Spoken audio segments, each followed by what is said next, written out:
ఒక మంచి గుర్తింపు వచ్చి అక్కడికి మన స్టేట్ ప్రెసిడెంట్ గారు మాధవ్ గారు రావడం ఇది ఒక మంచి పెద్ద కార్యక్రమం. మాకందరికి కూడా వాకర్స్ అందరికి కూడా మా సభ్యులందరికీ కూడా ఒక మంచి అవకాశం.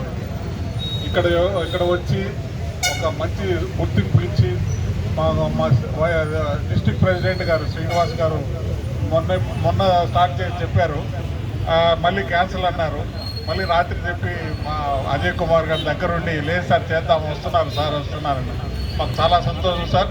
మీరు రావడం, మా అసోసియేషన్ అడ్రస్ చేయడం, మా వాళ్ళకందరూ కూడా ఇంకా మన పార్టీ తరఫున అందరికి కూడా కొద్దిగా గుర్తింపు రావడం జరిగింది. ఈ యొక్క అసోసియేషన్ తరఫున మేము రఘు ఏమైనా విషయాలు ఉన్నాయి ఇక్కడ?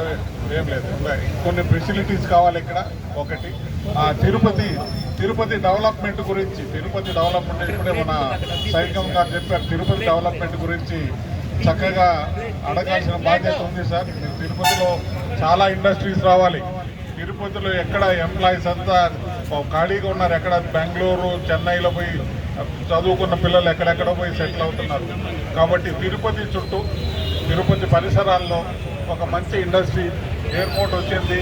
మన మోడీ గారు ఇంటర్నేషనల్ ఎయిర్పోర్ట్గా దాన్ని ఇనాగ్రేట్ చేయడం చాలా సంతోషం. మంచి ఫ్లైట్, నేను మెంబర్గా, ఎయిర్పోర్ట్ అథారిటీ మెంబర్గా మంచిగా ఒక 20 ఫ్లైట్స్ ఇప్పుడు ఆపరేట్ చేస్తున్నారు.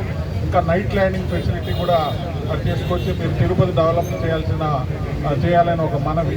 అలాగే తిరుపతి చుట్టుపక్కల ప్రజలు పిల్లలంతా కూడా చదువుకొని ఎంతోమంది, ఒక సంవత్సరానికి ఎంతోమంది పిల్లలు చదువుకొని బీటెక్ ఎంటెక్ చేసి వస్తున్నారు.